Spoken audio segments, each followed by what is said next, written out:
Tell me if you've ever been in this situation before. You are in a reading comprehension section and you are trying to answer a question. You are circling a paragraph. You have no problem reading the paragraph, but you cannot find the answer. In your mind, you are saying, I know the answer is here. I just don't know where it is. If this is ringing bells in your mind, then this video is for you. My name is Luann. I own Smart Tutoring and Test Preparation Services, and I am a Firefighter Aptitude test tutor. I've been in the fire recruitment industry for 12 years, and I'm thrilled to be with you today. We're going to talk about the basics of reading comprehension. Now, for those of you who are on my mailing list, I sent this information to you already.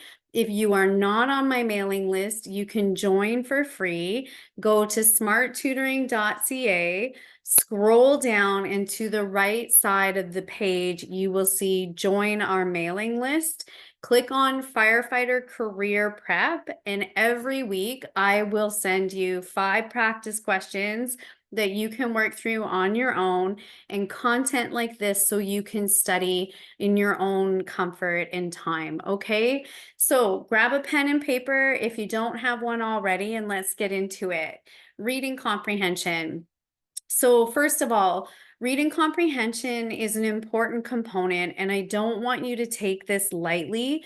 It is on every firefighter aptitude test that you will see. So when you are studying for reading comprehension, I want you to study for accuracy, that is getting the questions correct, obviously, but I also want you to study for efficiency, because reading comprehension is one of the most time-consuming sections of the test.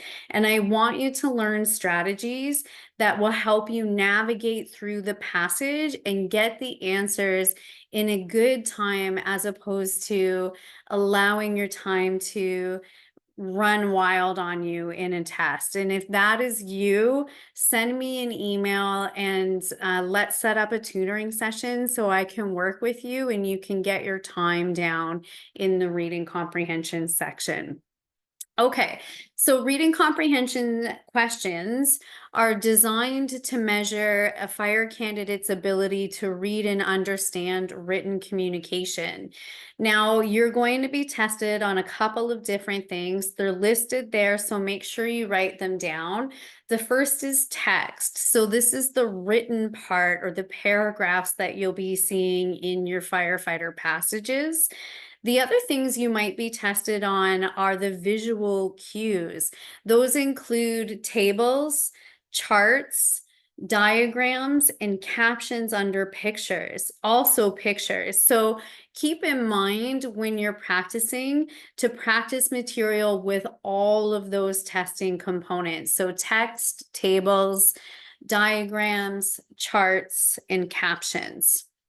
Now that you're familiar with what you're going to be tested on, we're going to talk about the different types of questions you could see in a reading comprehension passage or section on the firefighter aptitude test. Now, the first type of question is called the explicit information question. Another way of saying that is factual information question. These questions ask about specific information, and the answers are generally found in the text in 1 or 2 sentences. Now, you're going to need to scan to identify where in the text the answer is. And I want you to keep in mind that you're also going to need to look for paraphrased information, because the question words and the words they use in the passage do not always have to be the same. All right, so again, you're going to have to use your scanning and your paraphrase recognition skills to answer explicit information questions. Okay, answers to explicit information questions include facts, details, examples, and definitions. That's what you're looking for. You just need to know when and where you're going to be looking for them. Okay, so explicit information questions are going to ask you about facts, details, examples, and definitions, and those answers are going to be in the text. The second type of firefighter reading comprehension questions that you could see is called the implicit information question. These questions, I believe, are more related to reading comprehension than the explicit information questions, simply because it requires you to read and understand information and then apply it, as opposed to reading, understanding, and regurgitating. Now, answers to implicit information questions are less obvious or more hidden. You might even think that they're trying to trick you a bit, but that's not actually the case. And I'm going to explain why they're not actually tricking you. Fire recruits must use inferences to understand firefighter reading passages at a different level in order to answer implicit information questions. That's what makes them so difficult. Now, what's an inference, you might ask? Inferencing is a key component in reading comprehension, and it requires you to make connections between what you're reading and what you already know. So you can think of it like this. Inferencing is using the written information that is in the text and your background knowledge.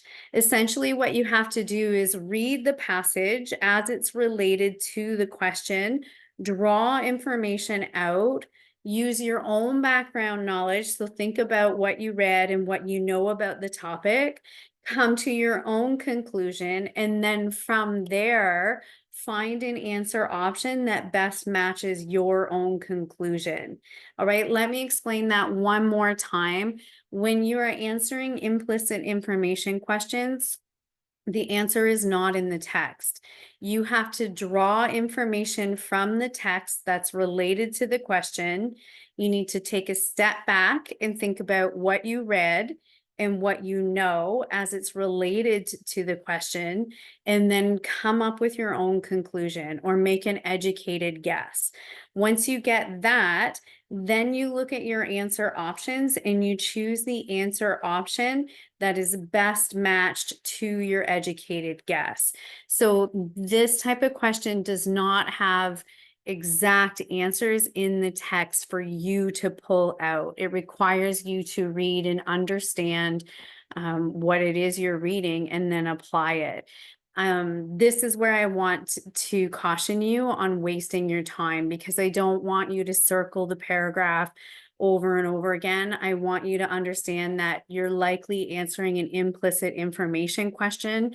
Take the information from the paragraph and then use it with your background knowledge and experience.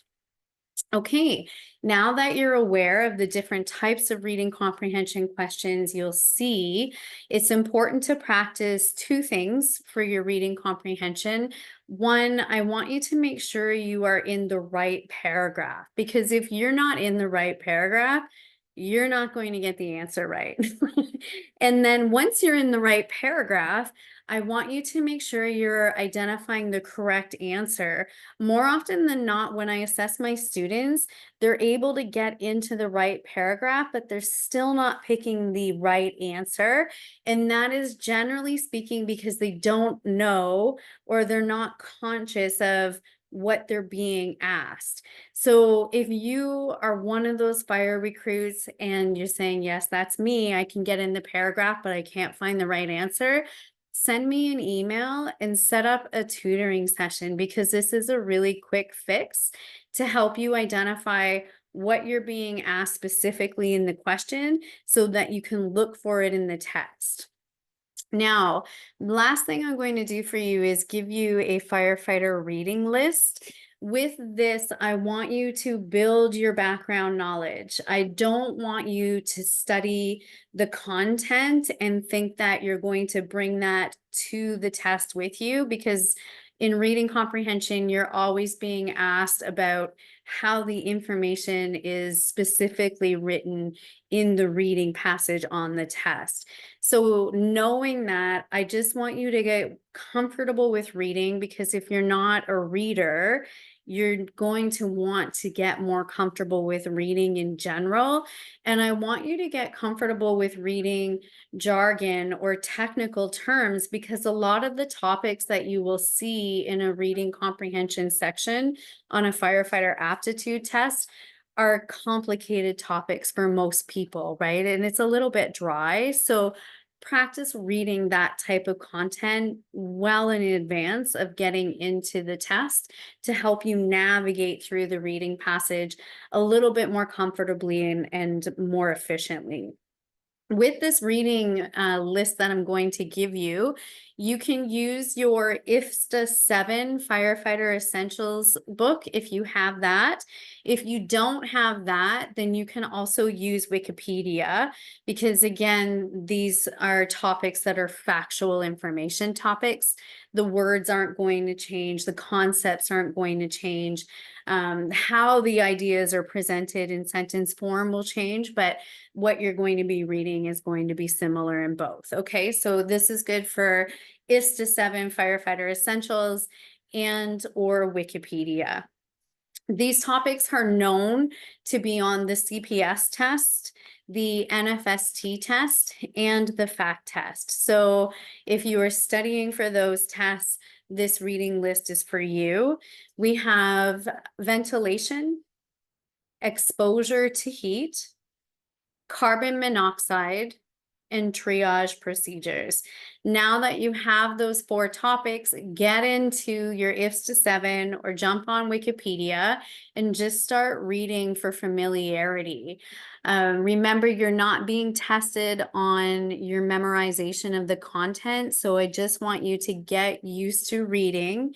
While you're reading, you're going to build your background knowledge. So if you have already prepared for triage procedures and you are in a firefighter test and you see a triage procedure passage, you're going to be more comfortable with it because you've already built your background knowledge in terms of the concepts that are discussed, which is going to make it a lot easier for you to get through in the test.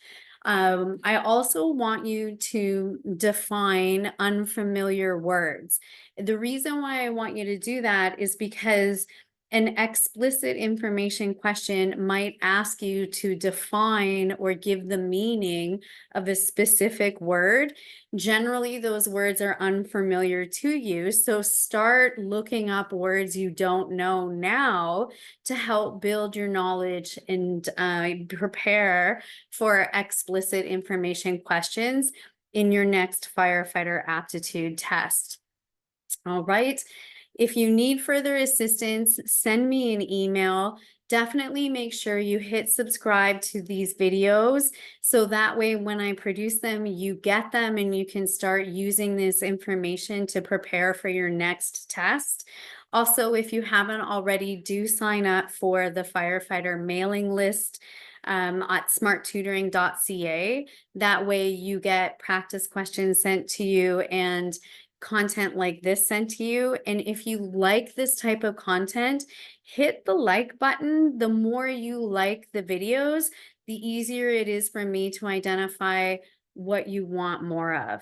My name is Luann. I own Smart Tutoring, and I am so happy to be with you.